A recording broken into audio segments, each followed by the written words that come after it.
Na mtazamaji wa Mtwara Online TV, tunakukaribisha sana kwenye kipindi chetu hiki maalum, kipindi kinachohusiana na uchambuzi wa ilani ya CCM ya 2025 2030. Ilani hii imezinduliwa hivi karibuni na mwenyekiti wa Chama cha Mapinduzi Tanzania wa Chama cha Mapinduzi, Mheshimiwa Rais Dr. Samia Suluhu Hassan. Na siku ya leo nimepata bahati ya kukutana na mtaalamu wa diplomasia ya uchumi na maendeleo, Dr. Joel Arthur Nanauka. Tutapata fursa ya kuzungumza naye masuala mbalimbali kuhusiana na ilani hii ambayo kimsingi yeye tutatamani atuchambulie, kwa sababu yeye ni mwanauchumi na ni mwanadiplomasia, na ataweza kutuambia kwa namna gani ilani hii ilivyoweza kuzinduliwa inaweza ikaenda kuleta tija kiasi gani katika taifa letu hili la Tanzania. Langu jina mimi ni Mohamed Kemkem, nikukaribisha sana kwenye kipindi chetu hiki maalum siku hii ya leo. Asante. Karibu sana Dr. Joel Arthur Nanauka katika kipindi hiki. Mtaalamu wewe bwana wa masuala ya diplomasia ya uchumi na maendeleo. Kimsingi tukizungumzia hii ilani ya Chama cha Mapinduzi ya 2025 2030 ambayo imezinduliwa hivi karibuni, wewe kama mtaalamu wa masuala ya diplomasia ya uchumi na maendeleo, unaiona ilani hii hasa inalenga kitu gani? Kwanza asante sana Kemkem, nashukuru sana kwa kupata fursa pia kwa kwenye kipindi chako leo, na hongera kwa mara nyingine kwa kazi nzuri ambayo unaifanya. Miaka 48 tangu Chama cha Mapinduzi kianzishwe, kimekuwa na utaratibu wa kuandaa ilani zake kila inapofika kipindi cha uchaguzi, na ilani hizi zimekuwa zikitolewa kila baada ya miaka mitano. Na ukiangalia wakati wa kuanzishwa kwa Chama cha Mapinduzi kulikuwa kuna vision au maono ya nini wanataka kujenga. Na ukiangalia maono ya Chama cha Mapinduzi nasema kwamba wanataka kujenga taifa ambalo lina Tanzania yenye maendeleo kwa kila mtu, yenye usawa, lakini inayojali pia haki za binadamu, lakini pia kuwa na taifa linalojitegemea. Na katika hayo waliainisha malengo matano ambayo ndio haswa tunapozungumzia ilani yametoka kwenye hayo malengo matano ya Chama cha Mapinduzi kwa muda wote. Lakini sio tu hayo malengo ambayo yanatengeneza ilani, tuna vitu vingine ambavyo vinakuwa kama reference, kama rejea. Kwa mfano tunaangalia dira ya maendeleo ya taifa ambayo sasa hivi tuna rasimu ya kuelekea 2025 mpaka 2050 ambayo na yenyewe imeainisha baadhi ya maeneo. Kwa kujibu swali lako, ilani hii imeangalia nini kwa mapana? Ilani hii imeangalia mambo makubwa mawili. Eneo la kwanza imeangalia kukuza uchumi wa wananchi, na eneo la pili imezungumzia kuimarisha huduma bora za kijamii na ustawi wa watu. Kwa hiyo haya ndio maeneo makubwa ambayo unayaona ilani inalenga kuyafanya yawe ni sehemu mama ya utengenezaji wa ilani. Naam, labda pengine Dr. Joel, sasa tukiitazama ilani hii ya Chama cha Mapinduzi ambayo imezinduliwa na Mheshimiwa Dr. Samia Suluhu Hassan, imekuwa na maeneo gani makubwa ambayo kimsingi yanaenda kuangaziwa hususan katika miaka hii mitano sasa katika taifa letu hili la Tanzania? Kama zilivyo ilani zingine, mara nyingi kunakuwa na maeneo makubwa ambayo yanaangaliwa kwenye ilani. Kwenye ilani kuna maeneo makubwa 8 ambayo yamegusiwa. Eneo la kwanza ni kuchochea mapinduzi ya uchumi ili kujenga uchumi kwanza wa kisasa. Pili, uwe ni uchumi ambao ni wa ushindani. Lakini tatu, uwe uchumi ambao ni wafungamanishi. Na 4, uwe uchumi ambao ni jumuishi, unamjumuisha kila mtu. Na imeainishwa kwamba katika ile lengo la kwanza hii itafikiwa namna gani? Itafikiwa kwa kuhakikisha rasilimali zote zinazozalishwa nchini zinaongeza thamani hapa nchini. Kwa hiyo ndio ilikuwa lengo la kwanza. Lengo la pili ni kuongeza fursa za ajira hasa kwa vijana na kuboresha pia maisha ya watu na kipato chao. Hiyo ndio ilikuwa lengo la pili. Lengo la tatu lililenga katika kuhakikisha kwamba tunaboresha huduma za kijamii zinazopatikana hapa nchini. Lengo la 4 iligusia mambo ya miundombinu ya usafiri na usafirishaji. Hiyo ni eneo lingine ambalo liligusiwa pia. Lakini eneo lingine ambalo limeguswa kwenye ilani ni kuhakikisha kwamba tunaongeza matumizi ya teknolojia katika shughuli za kila siku, kwa huduma pamoja na uzalishaji. Tunaweka kwa kiwango kubwa shughuli za teknolojia pamoja na mawasiliano. Eneo lingine ambalo limeguswa ni utawala bora, kwamba lazima tuangalie kwenye eneo zima la utawala bora kuhakikisha kwamba mambo ya demokrasia, na kama tutapata nafasi pia tutayaangalia yamezungumzwaje pia. Lakini kuna eneo ambalo limeguswa pia uimarishaji wa utamaduni, sanaa na michezo. Kuna nguvu kubwa pale pia imewekwa pia. Lakini kwa ujumla wake la mwisho ilikuwa ni kudumisha muungano, usalama wa watu pamoja na kuhakikisha kwamba haki zinapatikana. Lakini kuna kipengele maalum ambacho kimezungumzia maendeleo vijijini, ambao ni eneo la 9 ambalo limezungumzia. Kwa upana wake ilani hii imegusa hayo maeneo ya msingi. Naam, labda pengine Dr. Joel, tumeshuhudia katika miaka mitano iliyopita mambo makubwa yamefanyika na uchumi wa Tanzania umeweza kuonekana ukiimarika kwa namna moja ama nyingine, hata shilingi ikikua. Na hii inatokana na namna ambavyo serikali ilijizatiti katika kuhakikisha mipango yake inaenda vizuri. Lakini pengine sasa ni kwa namna gani kupitia ilani hii inaenda kuwa jawabu la kukuza uchumi wa Tanzania kwa miaka mitano hii ijayo ambayo tunatarajia kwenda nayo? Kim, kwanza kwa kuangalia tu uchumi wa Tanzania umekuwa unafanya vizuri sana katika kipindi cha hivi karibuni. Tukizungumzia Afrika Mashariki, sisi ni wa pili kwa maana ya ubora wa uchumi baada ya Kenya. Lakini ukiangalia pia viashiria vingine vinavyoonyesha masuala mazima ya kiuchumi ikiwemo idadi ya miradi ya uwekezaji inayokuja pia. Lakini katika ilani wameainisha maeneo ya msingi ambao wataitaka serikali yazingatie katika kuhakikisha uchumi wetu unakuwa imara na unakuwa bora zaidi. Eneo la kwanza ni kuhakikisha kwamba shilingi yetu inakuwa stable, inakuwa ina nguvu zaidi. Na kama unafuatilia, naamini hivyo pia kwamba unaona kadri siku zinavyokwenda pia shilingi yetu imezidi kuwa imara. Na namna nzuri ya kufanya hivyo kwanza ni kuhakikisha kwamba mnakuwa na reserves za kutosha, kwa maana mnakuwa na fedha za kigeni za kutosha. Sasa hivi tuna takriban, lengo letu ni kila wakati tuwe na fedha kigeni za miezi, kuagiza bidhaa kwa miezi 4 bila kushindwa. Okay? Lakini pili, tumeingia katika utaratibu wa kuhifadhi dhahabu yetu wenyewe. Na ilani inaelekeza kwamba Benki Kuu wawe na akiba ya dhahabu ya tani 6 kila mwaka, kuhakikisha kwamba inakuwepo. Na dhahabu maana yake ni ile ambayo imekuwa processed, wanasema ambayo ni monetary gold, kwamba ambayo tunaweza tukaiuza tukapata fedha za kigeni kwa njia rahisi pia. Lakini ukiangalia pia kwa wetu wa kiuchumi, miaka 4 iliyopita 2020 2024 ulikuwa unakuwa kama kwa asilimia 4.8 hivi. Tumefika 2024 hapa mwishoni, maana yake uchumi wetu umeangaliwa ni kama asilimia 5.5. Mbona ukiangalia katika Afrika Mashariki tunafanya vizuri sana kwenye ile eneo pia. Kwa hiyo kuhakikisha kwamba juhudi ambazo zimeendelea kufanya ule uchumi uendelee kuwa imara, zile sera tuendelea kuziimarisha pia. Lakini lingine mfumuko wa bei. Ukiangalia katika nchi za kanda ya kusini, maendeleo ya kusini mwa Afrika SADC, wana kiwango chao ambacho ni 5 mpaka 7 za mfumuko wa bei. Ukiangalia Afrika Mashariki ni 8, lakini sisi wakati wote kuanzia 2001 tumekuwa ni 3.1. Mpaka hivi ninavyozungumza sasa hivi ni kama 3.5. Kwa hiyo mfumuko wa bei umekuwa ni mdogo kuliko katika ukanda ambao unatuzunguka. Ambao hiyo maana yake ni kwamba wananchi wataendelea kupata bidhaa kwa bei nafuu. Ukiangalia kwa mfano kuna nchi kama Burundi, mfumuko wa bei ulishia kufika 26%. Nchi zingine kama Uganda unakuta 8% ulifika pia. Kwa hiyo hata mfumuko wa bei wa vyakula kwa nchi zote hizi zinazotuzunguka, sisi ndio tuna mfumuko wa bei ambao ni mdogo zaidi. Kwa hiyo unaona serikali imejaribu kuweka sera ambazo zinaweza kusaidia uchumi wetu kuwa na utulivu zaidi, ikiwemo pia kutunga sera mpya za kupunguza matumizi ya dola katika shughuli zetu za kila siku pia. Kwa hiyo kwa ujumla wake wanataka tuone kwamba huu uchumi, kama nilivyosema, kwanza nataka uchumi uwe shindani. Shindani maana yake utatoka kwenye sekta mbalimbali, kwamba uchumi wetu usitegemee tu kilimo. Hapana. Ndio maana ukiangalia baadaye kule utaona kuna mambo ya utalii, kuna mambo ya dhahabu yatakuwepo ndani. Lakini uchumi wetu maana yake unatakiwa uwe fungamanishi, kwamba tusiwe tu na uchumi ambao umejikita kwenye eneo moja.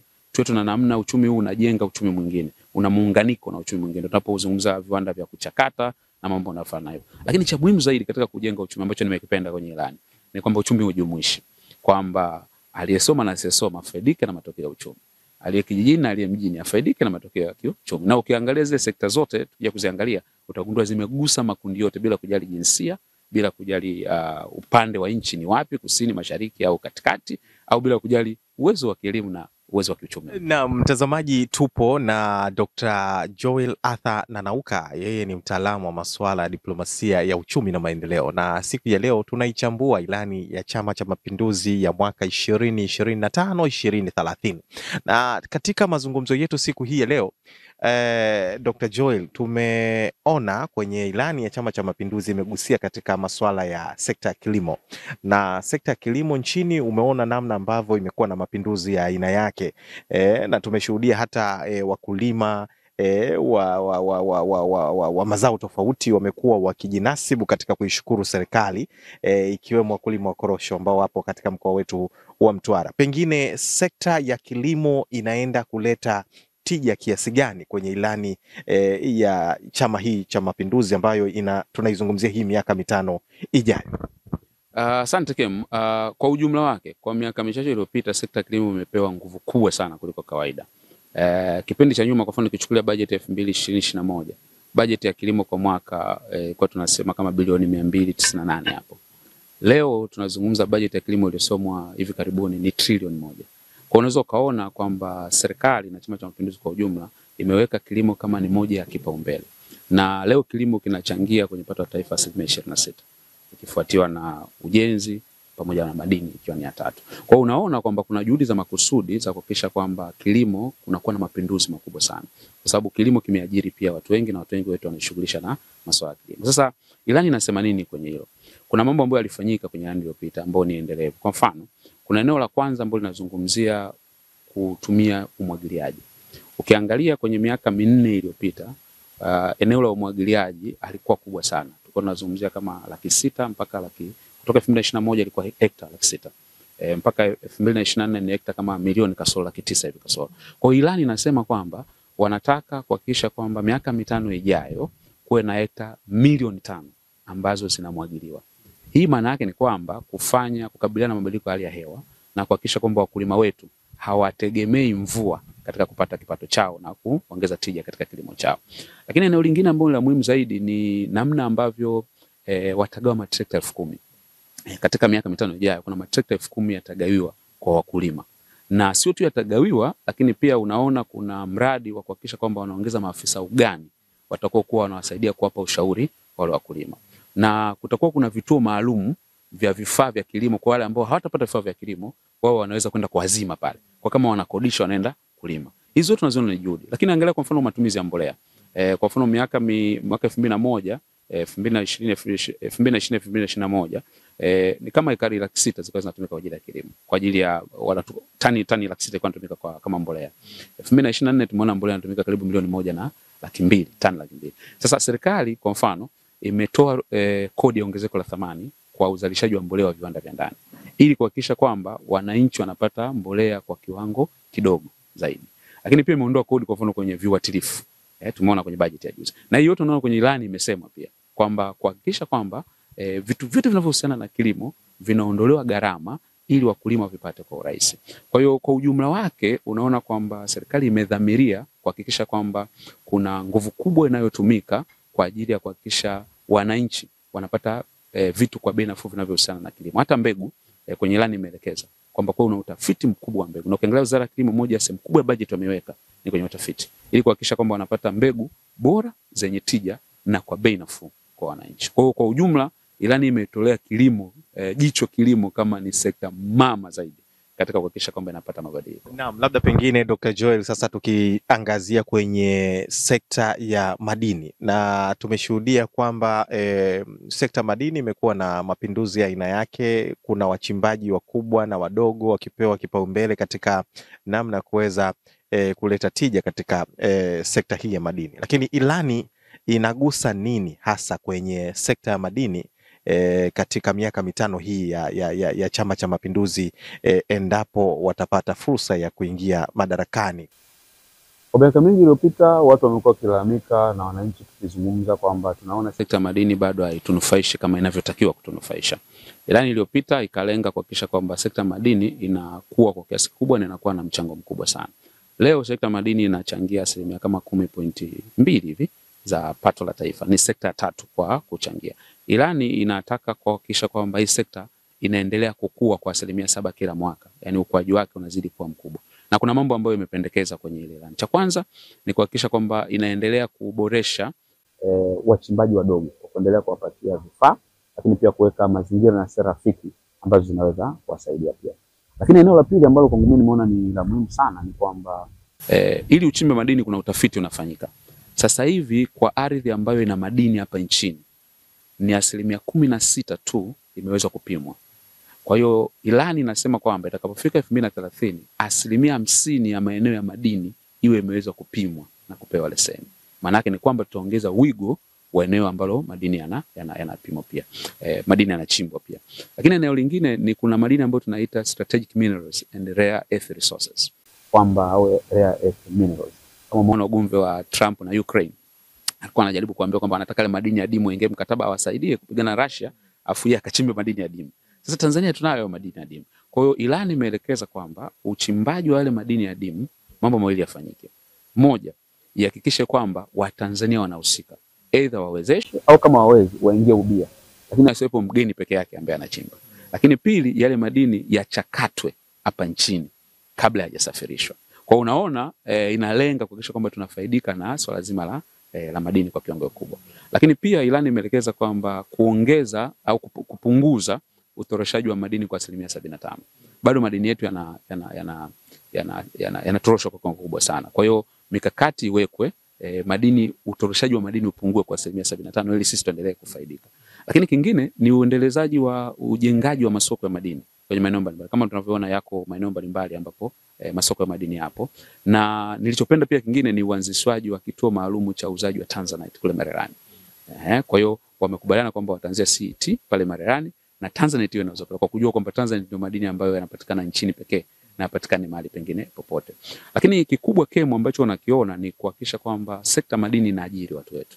Sasa hivi tunazungumza watu zaidi ya 30,000 wameajiriwa kwenye sekta ya madini na 97.5% ni Watanzania walioko katika makampuni ya madini. Kwa hiyo ilani inataka kwamba sekta ya madini endelee kuimarishwa, lakini Watanzania uendelee kufaidika na mchakato mzima na ule mnyororo unaohusiana na madini. Naam, tumeshuhudia hivi karibuni serikali inaendelea na jitihada za kuhamasisha watu kutumia nishati mbadala na kutumia nishati safi, lakini pia tumeshuhudia mikutano mikubwa ya kimataifa na rais akihudhuria pamoja na makamu wa rais pamoja na wadau tofauti wakiwa wanajaribu pia kuendana na mazingira ya tabia nchi, kutamani kutumia nishati nzuri na safi. Lakini ilani ya Chama cha Mapinduzi inazungumzia nini kuhusiana na nishati ya uzalishaji wa umeme, gesi asilia pamoja na matumizi ya nishati safi ambayo kimsingi sasa ndio imepewa eko kwa namna moja ama nyingine ili kuhakikisha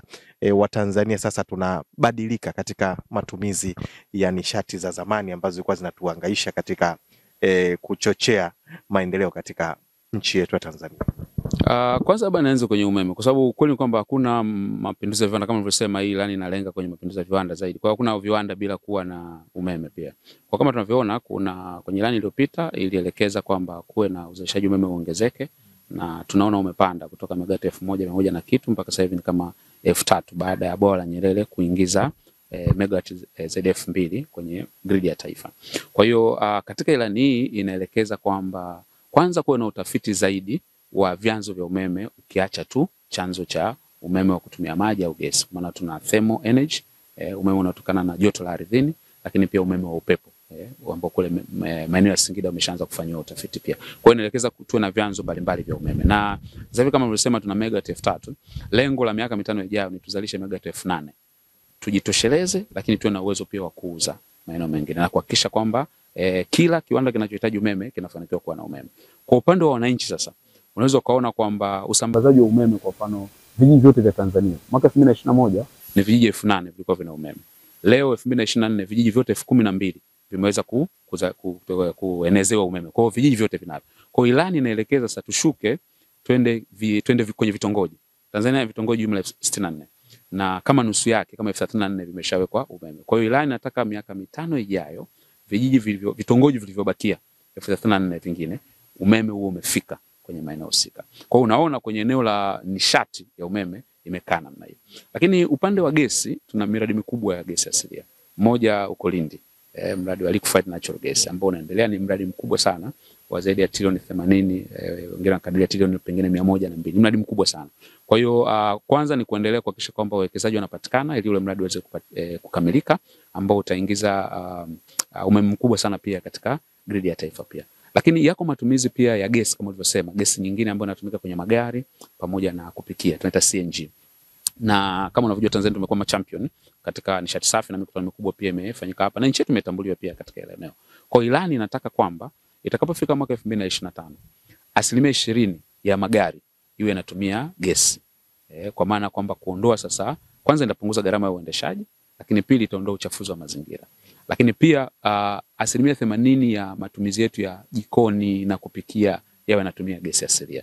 Kwa hiyo hivyo ndivyo ilani ambavyo inaelekeza. Na hiyo yote inalenga katika kuhakikisha kwamba tunapunguza hayo matumizi ya nishati ambayo inachafua pia mazingira. Kwenye upande wa mafuta, sasa tunaangalia bomba letu la EACOP, East Africa Crude Oil Pipeline, ambayo inatoka Hoima, Uganda, linapita mpaka kwenda Chongolani Tanga. Liko katika ujenzi unaendelea, na tunaangalia kama ni sehemu kubwa, kwa sababu ile bomba kwa asilimia kubwa linapita Tanzania. Nafikiri takriban 60% ya bomba linapita Tanzania. Kwa hiyo na ni mradi ambao serikali ina hisa zake pale kupitia TPDC.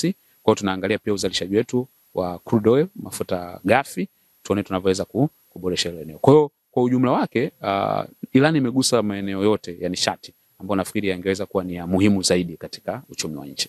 Naam, labda pengine Dr. Joel, sasa tukiangazia katika masuala ya ajira, Tanzania ni miongoni mwa nchi ambayo inakuwa kwa kasi na tumeshuhudia jitihada za serikali katika kuhakikisha wanavuta wawekezaji nchini kwa ajili ya kuongeza tija ya maendeleo, lakini pia kuongeza fursa kwa Watanzania kupata ajira.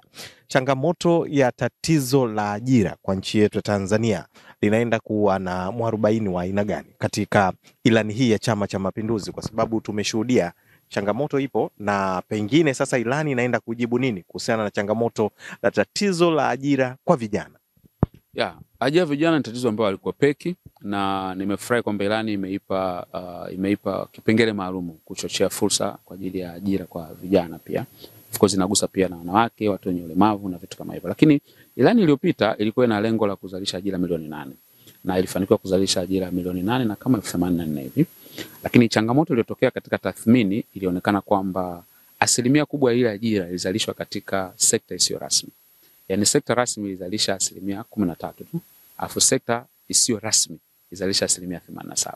Kwa hiyo kwenye ilani hii ukubwa au wingi wa ajira umebaki vile vile, wameweka bado milioni 8. Lakini sasa kinachotakiwa ni kwamba 50% itoke sekta rasmi na 50% itoke kwenye sekta isiyo rasmi. Kwa maneno mengine, quantity haijabadilika ya ajira, lakini quality ya ajira ndio imebadilika, kwamba tunataka sasa wengi wakae kwenye ajira ambayo ni rasmi. Sasa ilani imeelekeza nini au inataka kufanya nini? Imejikita zaidi katika uanzishaji wa viwanda. Kuna kitu kimeelezewa katika uanzishaji wa ajira, wamesema kwamba wataanzisha kitu kinaitwa industrial sheds, kwamba kila mkoa na kila wilaya kuwe na uanzishwaji wa viwanda, na kuna mfuko maalumu utaundwa kulingana na maelekezo ya ilani ambao utakuwa unatoa mikopo midogo midogo. Kiacha mikopo ambayo inatolewa mpaka sasa hivi, lakini wenyewe utalenga katika kuanzisha hizo industrial shed. Industrial shed zinataka kufanana kidogo na pengine special economic zone au exporting processing zone, kwamba mkoa au wilaya utengeneze miundombinu yote inayohitajika. Yaani inakuwa ni plug and play, kwamba mtu akija anaanzisha. Kwa hiyo wanaamini kwamba vile viwanda vinaweza vikaabsorb watu wengi sana katika ile ilani. Na kingine cha muhimu hapo ni kwamba ilani inaelekeza kwamba hivi viwanda visielekeze katika rasilimali ambazo hazipatikani katika eneo husika. Yaani na maana kama hapa Mtwara, hivyo viwanda tunavyozungumza vishughulike na korosho, vishughulike na samaki, vishughulike na ufuta tunaolima. Yaani visionyeshe viwanda sasa vya kukamua alizeti ambayo hapa hailimu. Kwa maana yake kutumia rasilimali husika zilizoko katika eneo husika. Lakini kitu kingine ni kukuza sekta ambazo zimeonekana zinachukua watu wengi na vijana wengi. Kwa mfano sekta ya utalii. Miaka michache iliyopita watalii walikuwa wanakuja kama 600,000. Sasa hivi imepanda baada ya Royal Tour na kampeni kubwa, tuna watalii kama 1,200,000. Ilani inataka watalii wafike 8,000,000 baada ya miaka 5. Na katika miaka 4 iliyopita utalii peke yake umeajiri vijana 1.5 milioni. Kwa hiyo sasa hivi lengo ni kwamba takribani watu 2 mpaka 3 watoke kwenye sekta ya utalii peke yake. Kwa hiyo unaona kwamba kwenye upande wa ajira wamezungumzia vitu vinavyofanana. Lakini kuna maeneo maalum sana ambayo nimeyapenda pia, kwamba watu wengi wanaosoma sasa hivi ukiangalia vyuo vikuu tuna wanafunzi karibu 300,000, na wanapomaliza wengi wamekuwa ni changamoto katika swala zima la ajira. Kwa hiyo ilani imeelekeza kwanza kuhakikisha kwamba kuna kuwa na uboreshaji wa wanafunzi kupata nafasi ya kufanya kazi wakiwa chuoni. Kwamba wakati Mheshimiwa Profesa Mkumbo ana present alisema sasa hivi wanafunzi wana K3, wanakusoma, wanakula, wanakulala. Wakasema nataka tuongeze K4, kuwe na kazi. Ambacho ndio cha kawaida kwenye mataifa wenzetu, kwamba mtu akitoka ofisini, akitoka shuleni darasani awe na fursa ya kufanya kazi kwenye maeneo mengine. Lakini eneo lingine wanataka tuwe na uwezo wa kutafuta kazi nje ya nchi. Tanzania tuna tatizo la kutopenda kwenda nje kufanya kazi. Lakini yako mataifa yanahitaji wataalamu kwenda kufanya kazi. Kwa hiyo kuna kituo maalum kinaitwa Overseas Skill Development Center kitaanzishwa, ambacho mtu yote anataka kwenda kufanya kazi nje ya nchi atakuwa anakwenda pale kwa trained, anafundishwa vitu vya muhimu, mambo ya utamaduni na vitu vya msingi, afu anasaidiwa kupata kazi nje ya nchi, ili tuna Watanzania wengi ambao pia wanaenda kufanya kazi nje ya nchi pia kama sehemu ya kutatua tatizo la ajira. Lakini cha mwisho pia nafikiri ni uboreshaji wa mitaala. Tumeona pia kwamba kuna uboreshaji mkubwa wa mitaala unafanyika ili kwamba mitaala yetu iwe competence based. Mtu akimaliza awe na kitu ambacho anaweza kukifanyia kazi badala ya kuwa tu ni kitu ambacho kinafikirika. Na mtazamaji, tupo na Dr. Joel hapa, Arthur Nanauka. Yeye ni mtaalamu wa masuala ya diplomasia ya uchumi na maendeleo. Na siku hii leo tunazungumza na kuangazia juu ya uchambuzi wa ilani ya Chama cha Mapinduzi ya 2025-2030 ambapo imezinduliwa na chama hicho cha Mapinduzi hivi karibuni na mwenyekiti wa chama hicho Dr. Samia Suluhu Hassan.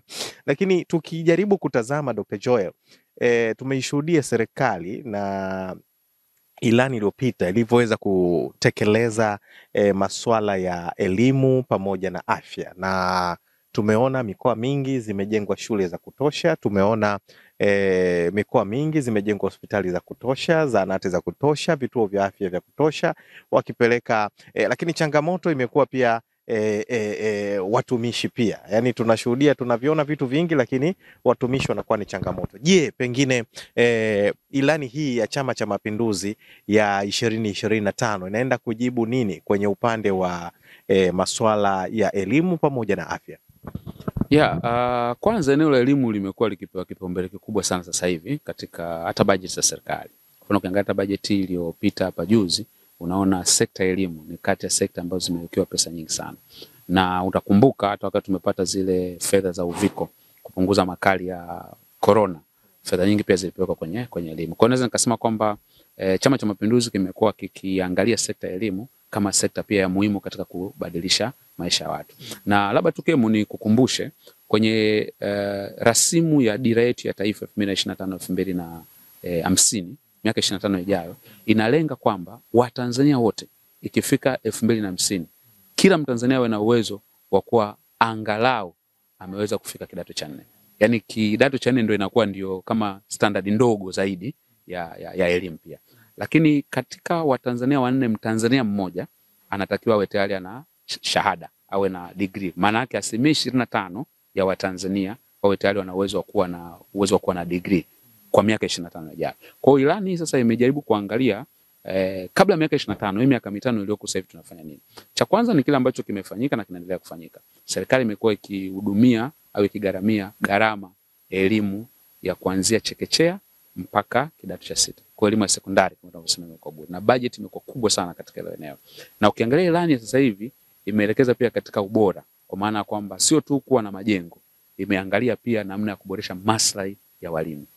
Ukiangalia kuna nyumba 50,000 zitajengwa kupitia maelekezo ya ilani katika miaka 5 ijayo. Na katika watumishi watakaopewa vipaumbele, walimu pia wapo pamoja hapo. Kwa hiyo unaona kwamba inataka tu kuboresha pia mazingira, lakini imeangalia pia madeni wanaodai walimu, malimbikizo ya uhamisho, ya kupanda vyeo, imeelekeza kwamba hivyo vitu vyote vifanywe kazi. So kingine ambacho nakiona kimeboreshwa zaidi ni mitaala, kama nilivyosema mwanzoni kwamba mitaala imeboreshwa kuanzia, kuna mabadiliko makubwa mitaala kama tunavyojua, kuanzia miaka 2 ijayo watakuwa wanamaliza darasa 6, lakini aina ya mitaala ina capture au inapata vipaji vyote. Yaani kwamba mtu kama amezaliwa hawezi kwenda engineer lakini anaweza kuwa mchezaji mpira wa miguu, imeelekeza hata kwenye kipindi cha sanaa na michezo imeelekeza kufungua academy pia. Kwa hiyo maana yake ni kwamba anaweza akawa na endeleza kipaji chake lakini wakati huo pia anapata elimu.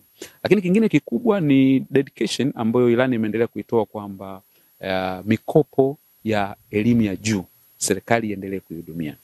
Miaka michache iliyopita hii kwenye ilani ilitekelezwa iliyopita ni karibia bilioni 900 na kitu zimewekeza katika kuhakikisha kwamba wanafunzi wanapata mikopo. Kwa hiyo ni maeneo ambayo ilani inataka kuhakikisha kwamba elimu inapata kipaumbele. Kiwango cha ufaulu kimeongezeka lakini bado ilani inasema haitoshelezi. Lakini eneo ambalo mimi binafsi limenivutia zaidi, tumekuwa na vijana wengi wanaopotea kutoka shule msingi kwenda sekondari. Kwa ilani imeelekeza miaka 5 ijayo katika idadi ya wanafunzi wanaoanza shule ya msingi ambao sasa hivi nafikiri ni karibu 1.2 milioni, 80% wanatakiwa wafike sekondari na kumaliza sekondari, ambacho ni kitu kizuri sana. Maana yake itatutengenezea taifa la watu ambao wanaofahamu kubwa na uelewa mkubwa pia. Kwenye eneo la afya nafikiri mambo mengi yameelekezwa, lakini kwa ufupi ni kwamba uboreshaji wa huduma za afya. Sijui kama unafahamu kimkemu sasa hivi kwamba mwaka 2021 tulikuwa tuna watu karibia 4,000 waliotembelea nchini kwetu kuja kupata huduma za afya. 2024 watu 8,000 wameongezeka kile mara 2 zaidi. Kuna kitu tunakiita medical tourism. Yes, kwa hiyo ilani imeelekeza kwamba uboreshwaji wa vifaa katika hospitali mbalimbali ili wananchi wasitumie gharama kubwa kwenda nchi zingine kwenda kutafuta matibabu pia. Lakini imeelekeza sana katika magonjwa. Kuna magonjwa ambayo nchi zetu wameshafika mbali sana, kwa mfano malaria. Ilani imeelekeza very specific na nimependa sana kwamba sasa hivi Tanzania tunachangia vifo vya malaria duniani kwa 4.4%. Kwa ilani inataka kuondoa kabisa changamoto ya ugonjwa wa malaria. Itafanyaje? Mambo mawili makubwa. Moja, kuimarisha kiwanda kile kilichoko pale Kibaha ambacho kinazalisha dawa ambazo zinaua vimelea. Kiwanda tulipewa ufadhili na Wakiba. Lakini cha pili ni kuendelea kuhakikisha kwamba wananchi sasa wanaendelea kusaidiwa kupata elimu namna ya kujikinga pia. Na hii ukiacha maeneo mengine, kwa mfano maeneo ya ukimwi, ukiangalia kwa mfano kwenye budget iliyopita kumetokea mabadiliko makubwa sana ya kisera ya kidunia, hasa nchi ya Marekani ambapo Trump amezuia misaada mingi inayoelekezwa kwenye afya. Kwa hiyo unaona ilani imeelekeza pia kuwa na njia mbadala, tujitegemee wenyewe kwa kiwango kubwa zaidi. Kwa hiyo unaona kwa kwenye budget imeanzishwa vyanzo vipya vya kimapato. Lakini katika kila chanzo kipya 70% inaenda kwenye kupambana na ukimwi. 30% inaenda kwenye kutengeneza mfuko wa afya kwa wote. Na ilani imeelekeza kwamba miaka 5 ijayo kuwe na bima ya afya kwa wote. Universal Health Insurance. Kwamba kila Mtanzania awe na bima. Na labda Dr. Joel, labda tuseme kitu kimoja tukiwa tunaelekea ukingoni sana, manake wakati ni ukuta. Ilani hii bwana, kwenye upande wa sekta ya maji nimejaribu kupitia, kuna baadhi ya maeneo, lakini wewe kama mtaalamu wa masuala ya diplomasia ya uchumi na maendeleo, kama unavyotambua maji ni uhai, na tumeshuhudia sekta ya maji ikiwa imefanya vitu vikubwa sana katika maeneo mengi Tanzania. Mama kweli ametoa mama, lakini bado changamoto ya maji ipo pale pale. Pengine mpango wa sasa hivi ukoje kupitia mpango huu wa ilani ya 25 2030? Je, pengine tutakuwa na gridi ya taifa ya maji sasa, ili tuweze kufika wakati kwamba uhaba wa maji unakuwa haupo tena? Kama ilivyo sasa hivi kwamba maji mjini ni kama 89-90 na vijijini ni kama 79, ambazo zimepanda kama 5% kutoka 2021. Kwa mpango sasa hivi wa ilani inavyoelekeza kwamba swala maji tena tusiwe na hiyo changamoto kwa kiwango hicho ambacho kipo sasa hivi. Kwa kuna maelekezo yametolewa kwamba serikali itakapoundwa ni vitu vya kuzingatia. Ya kwanza ni kuwa na gridi ya taifa ya maji. Tuna Ziwa Victoria ambao tunalimiliki karibu nusu, na nchi zingine wanagawana, lakini tuna vyanzo vingine vingi vya maji, lakini imeelekezwa kwamba itengeneze national water grid ambayo itaanzia Mwanza, kwa hiyo itashuka ipite Shinyanga iende mpaka Singida ifike mpaka Dodoma. Lakini uzuri ni kwamba kwenye ile grid ya taifa ya maji itagawanyika kwenye maeneo makubwa mawili. Eneo la kwanza litakuwa ni kwa ajili ya maji ya kunywa, kwa ajili ya maji ya matumizi ya nyumbani, lakini eneo la pili itakuwa ni maji kwa ajili ya mifugo. Kama unavyojua kwamba nchi yetu sasa hivi imekuwa ikiongeza usafirishaji wa mazao ya mifugo nje ya nchi. Mwaka 2024 tulikuwa tunazalisha kama tani 1,000 za kupeleka nje ya nchi. 2021. 2024 zikaongezeka zimefika tani 14,000. Lengo miaka 5 ijayo tuwe tunapeleka nje ya nchi nyama tani 50,000. Sasa uwezo ukazalisha kwa kiwango hicho kama unategemea ufugaji wa kwa mama. Kwa hiyo hii grid ya taifa itakapokuwa inapita kule katikati kutakuwa kunatengenezwa mabwawa ya unywaji wa ng'ombe, lakini majosho pia. Miaka 4 iliyopita serikali iliwekeza kama bilioni 17 hivi kwenye kuweka machinjio na vitu kama hivyo na maeneo ya maji kwa ajili ya mifugo. Kwa hiyo maji ni kitu ambacho kimeonekana ni kikubwa katika ilani, na ninaamini utekelezaji wake utaondoa changamoto nyingi sana katika shughuli zetu za kila siku. Naam, labda pengine sasa tukiangazia kwenye sekta ya usafirishaji. Sekta ya usafirishaji tunapozungumzia reli, tunapozungumzia barabara kwa miundombinu ya barabara, tunapozungumzia meli kwa namna moja ama nyingine. Pengine mkakati wa serikali au mkakati wa Chama cha Mapinduzi kupitia ilani hii ya Chama cha Mapinduzi, pengine tukikupa nafasi ya kusema kitu, wewe kwako kipi unakiona kinaenda kuleta tija na kuleta mapinduzi ya aina yake? Nafikiri ukisoma kwenye eneo la usafirishaji na usafiri na usafirishaji utagundua muunganiko mkubwa sana wa lengo kuu la hii ilani kwamba kuleta mapinduzi ya kiuchumi. Kwa hiyo ukiangalia msisitizo umeendelea kuwa kwenye barabara. Ilani inataka kwamba itakapofika mwaka 2030 makao makuu yote ya wilaya na mkoa yawe yameunganishwa na lami, lakini wilaya na maeneo muhimu ya kwenye vijiji yawe yameunganika pia na lami. Sasa hapa wakati inawasilishwa, Profesa Kumbo alisema pia kwamba hilo swali litachua mkoani. Yaani kama sisi hapa Mtwara ndio tutaamua sasa barabara ipi kwetu tunaiona barabara ya kiuchumi na kipaumbele. Itoke Newala kwenda wapi? Hiyo budget ndio itapelekwa kule. Kwa hiyo eneo la kwanza la barabara, lakini pia barabara za kiuchumi zote zinatakiwa zitengenezewe, ziimarishwe. Kwa mfano kuja huko kusini unaona tayari mkandarasi ashapatikana kutoka Mbagala kwenda mpaka Kongoe, zinatengenezwa njia 4 pale. Hii ni barabara yetu ya kiuchumi, lakini kuna budget imetoka kule mpaka kufika Mnazi Mmoja mpaka Mingoyo, kilomita karibu 400 na kitu. Tayari kuna budget iko. Hii kwetu ni barabara ya kiuchumi pia. Okay? Kwa hiyo sio tu huku Mtwara, lakini pia maeneo mengine. Kwa hiyo imezungumza kwamba kwenye eneo la barabara kusio kuna changamoto ya barabara, ili barabara zipitike muda wote wa mvua na usio wa mvua, lakini pia wazalishaji wasipate gharama kubwa ya usafiri. Kwenye eneo la reli bado kuna msisitizo mkubwa kwenye kumalizia SGR. Kama tunavyojua sasa hivi inaenda mpaka Dodoma. Kwa hiyo tunataka katika miaka 5 ijayo hii reli iweze kuwa imefika Singida, imefika Kigoma, lakini pia imefika Mwanza. Kwamba reli hiyo imekamilika SGR. Lakini pia imeelekeza pia kwamba kama tunavyoona kuna reli ambayo inatakiwa ijengwe kutoka bandari ya Mtwara ielekee Mbamba Bay, Ziwa Nyasa. Alafu iwe na machanuo ya kwenda Ludewa kwenye makaa mawe pamoja na migodi ya chuma ya Mchuchuma na Liganga. Kwa hiyo itafanyika kwa njia mwekezaji anatafuta, kwa sababu ni karibu kilomita 1000 za reli zinataka zitandikwe hapa kutoka bandari ya Mtwara mpaka Ludewa. Kwa hiyo hii inatafuta mwekezaji na pengine itafanyika kwa kutumia PPP, private public partnership. Kwa hiyo hayo ni maeneo ambayo yameguswa pia ukiacha maeneo mengine. Kwenye upande wa maeneo mengine ni madaraja makubwa tumeona ambayo yanatengenezwa kwenye mikoa mbalimbali. Tumeona Kilulu sisi inazinduliwa, lakini yako madaraja mengine yameelekezwa. Upande wa bandari unaona kwamba na bandari ya Bagamoyo imeelekezwa kwamba katika miaka 5 jengo iunganishe Bagamoyo na Unguja Kusini Zanzibar.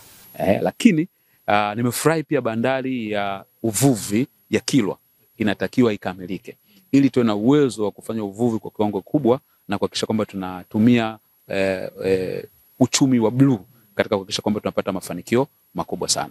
Lakini pia nimezungumza kuhusiana na uwezekano wa kuunda meli mpya itakayotoka Mtwara kuelekea Komoro. Labda Kem kwa kufahamu tu kwamba Komoro inategemea kila kitu kwa kuimport kwa kiwango kubwa sana. Lakini cha ajabu ukienda kwenye takwimu, anayefanya biashara zaidi na Komoro ni nchi ya Pakistani kwa kupeleka mchele. Na Afrika Mashariki anayefuatia ni Kenya, sio la Tanzania. Na Tanzania tunapeleka zaidi vinywaji vikali na vinywaji vya kawaida, vinywaji baridi. Kwa hiyo inaelekeza kwamba tutumie jiografia yetu katika kuhakikisha kwamba tumepata mafanikio na faida kubwa katika eneo husika. Lakini katika majiji kuna mpango maalum umewekwa. Kwa mfano Dar es Salaam kuna barabara za juu zimeelekezwa zijengwe. Mwenge, Moroko pale imeelekezwa zijengwe pia, na maeneo mengine pia Tabata imeelekezwa pia. Lakini pia majiji mengine kama Dodoma, Arusha, Mwanza kuna proposal imetolewa kule kwamba tuanze na kitu kinaitwa metro. Zile treni ambazo zitakuwa zinafanya mwendo wa kasi lakini kwa mijini ili kupunguza msongamano. Nafikiri itaanza Dar es Salaam pamoja na Dodoma. Eneo lingine nafikiri viwanja vya ndege. Kwa kama tunaona Msalato umefikia asilimia kubwa, kumekuwa na tayari ndege moja imetua pale juzi kwa ajili ya kufanya majaribio. Kwa hiyo kwa miundombinu yenyewe imesheheni vitu vingi sana. Naam, sasa tukimalizia pengine kabla hatuja kufikia tamati, tumeshuhudia kifupi kabisa labda tumeshuhudia kupitia kwenye ilani wametaja maeneo ya teknolojia, wametaja maeneo ya sanaa na michezo, wametaja maeneo ya mawasiliano. Lakini kwako wewe kama mtaalamu, kitu unaweza kusema kuhusiana na hiko ambacho kipo kwenye ilani ya 2025-2030? Labda kwa sababu ya muda nitataja tu kwenye eneo la utawala bora. Unaona ni swala zima la kumalizia mchakato wa katiba mpya ambao limekuwa pia ni kilio cha watu wengi. Kwa hiyo ilani imeelekeza kwamba ule mchakato wa katiba ulipoishia unatakiwa uhakikishe mwaka huu miaka 5 umekamilika. Na nafikiri hilo lilianza kufanywa kazi kwa kupeleka sheria namba 2 ya Tume Huru ya Uchaguzi kwa bungeni ambayo inaelekeza namna ya kubadilisha upatikanaji wa mwenyekiti wa tume pamoja na wajumbe wake pia. Lakini pia kuondoa swala la mgombea anayepita bila kupingwa pia. Kwa hiyo ilani imeelekeza ule mchakato uweze kukamilika. Kama unafahamu ulitumia pesa nyingi sana, na naamini hili jambo litakuwa limepokelewa pia kwa furaha kubwa na watu wengi ambao limekuwa ni kilio kwa muda. Kwa kwenye utawala bora nafikiri kwa ndio kitu kubwa ambacho kimegusia. Kwenye upande wa teknolojia na mawasiliano nafikiri mambo mawili. Moja, ilani inataka itakapofika 2030 public places, hospitali, kwenye stendi, airport, kuwe na upatikanaji wa internet asilimia 80. Watu wakifika pale wanaweza kutumia internet. Ili kazi zangu mimi zisikwame ninapokuwa katika hayo maeneo. Siseme sina bando, ilani inaelekeza hivyo. Lakini la pili ambalo ni nzuri sana ni kupunguza gharama za miamala kutoka kwa mtu binafsi kwenda kwa biashara. Ikiwa biashara na biashara ni sawa, lakini kutoka kwa mtu binafsi consumer kwenda kwa business tunataka ipungue gharama zake. Kwa hiyo nafikiri wizara husika itahusika kwenye kurekebisha mambo yanayohusiana nayo. Kwa ujumla wake ni maeneo ambayo unaona kwangu mimi yamenifurahisha pia, pamoja na mambo mengi ambayo yamezungumzwa pale. Naam, labda pengine kwa wito wako sasa ni upi baada ya kuzungumza na wewe kuhusiana na mambo haya yanayohusiana na ndani ya uchaguzi wa 2025 2030. Asante. Ilani ni tamko la chama linaloeleza dhamira yake inataka kufanya nini katika miaka 5 ijayo. Lakini utekelezaji wake utategemea pande kubwa zifuatazo. Kwanza, watakaopewa dhamana ya kutekeleza. Kama unavyoona kwenye kila sekta tunazungumza, watakuwepo na wasimamizi. Na wasimamizi watakuwepo wa kisiasa, lakini pia watakuwepo wasimamizi wa kitaalamu. Kwa hawa wana mchango mkubwa katika kuhakikisha ilani na kutekelezeka. Lakini ya pili ni wananchi, kwamba kama CCM itachukua ushindi wa uchaguzi, wananchi watakuwa wajue ilani inaahidi nini, ili pia waweze kuwabana wale viongozi wao kwamba mlitoahidi hiki muweze pia kukitekeleza. Kwa hiyo nashauri kwamba kila mtu apate nafasi ya kusoma ilani ya Chama cha Mapinduzi na ilani ya vyama vingine pia. Kwa hiyo mimi nimesoma pia ilani za vyama vingine, niangalia nini. Kwa hiyo ikitokea maana yake nitakuwa na uwezo wa kusema kwamba hiki ndicho ambacho kimeahidiwa. Lakini cha mwisho kabisa ambacho ningeweza kusema, John Maxwell anasema kwamba everything rises and falls on leadership. Kila kitu kinaenda juu au kinashuka chini kutegemea uongozi. Namna tutakavyokwenda katika uchaguzi mkuu ndio ambavyo itajalisha aina ya viongozi tutakaweka katika madaraka, wana uwezo wa kutupatia yote au hapana. Kwa hiyo ningetamani wananchi wachague zaidi future kuliko kuchagua immediate need.